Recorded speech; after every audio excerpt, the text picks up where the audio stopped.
Mic नाम का यह व्यक्ति जंगल में एक रात बिताने की चुनौती पूरी करने आया था। उसने जो प्राचीन पेड़ देखा था उसका अंदरूनी हिस्सा पहले ही सड़ चुका था। यह एक गुप्त आश्रय के लिए बिल्कुल उपयुक्त था, लेकिन जंगल में जंगली जानवरों की मौजूदगी को ध्यान में रखते हुए उसने अपनी सुरक्षा के लिए जमीन के नीचे आश्रय बनाने का फैसला किया। अपने पिछले अनुभवों के आधार पर इस बार उसने और भी गहराई तक खुदाई करने का निर्णय लिया। फावड़े से जोर जोर से खोदते हुए किस्मत से उसे वहाँ रेतीली मिट्टी मिल गई, जिसकी वजह से ज्यादा मेहनत किए बिना वह आसानी से खुदाई कर सका। जल्द ही उसने एक गहरा मध्यम आकार का गड्ढा खोद लिया। माइक पास की एक जगह गया ताकि कुछ समतल लकड़ियां इकट्ठा कर सके, क्योंकि पेड़ पहले ही सूख चुके थे। उन्हें सही आकार में काटकर उसने अच्छी तरह एक जगह इकट्ठा कर लिया। ये लकड़ियां आश्रय बनाने के लिए बिल्कुल उपयुक्त थीं। सबसे पहले उसने एक मजबूत आधार या ढांचा तैयार किया और लकड़ियों को साफ सुथरे तरीके से समान दूरी पर सजाया। ऊपर नीचे आने जाने में कोई परेशानी न हो, इसलिए उसने एक सीढ़ी भी बना ली। फिर कुल्हाड़ी से लकड़ियों के किनारों पर खांचे काटे। अब उसके पास 4 मजबूत और भारी खंभे तैयार थे। माइक ने उन्हें चारों कोनों में मजबूती से गाड़ दिया। उन्हें और अधिक मजबूत तथा वायुरोधी बनाने के लिए उसने कुछ हरी काई भी जोड़ दी। लकड़ी और काई की परतों को वह एक के ऊपर एक लगाता गया। यह दीवार बनाने का एक मजबूत समाधान था और इससे चारों ओर से मिट्टी या मलबे के ढहने का खतरा भी कम हो गया।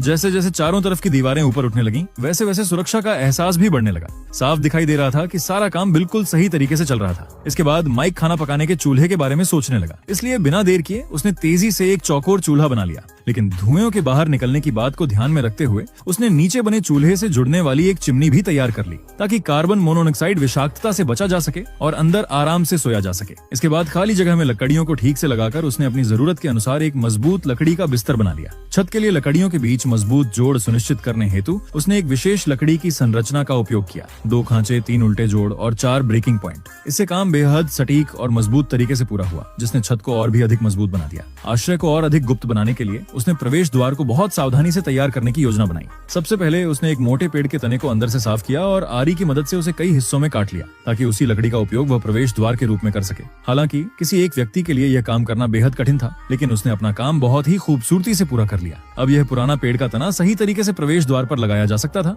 आश्रय को और अधिक छिपाने के लिए उसने छत को ढकने हेतु कुछ पेड़ों की छाल इकट्ठा की। फिर उसने उसे मुलायम लोएस मिट्टी से ढक दिया और ऊपर से सूखे पत्ते भी बिखेर दिए। इससे यह आश्रय पूरी तरह अदृश्य सा दिखाई देने लगा। माइक इसे किसी भी तरह नजरअंदाज नहीं कर सकता था। उसने मजबूत और पतली लकड़ियों को बांधकर एक दरवाजा तैयार किया और छत को खाई से ढक दिया, और आखिरकार उसका सपनों का घर तैयार हो गया।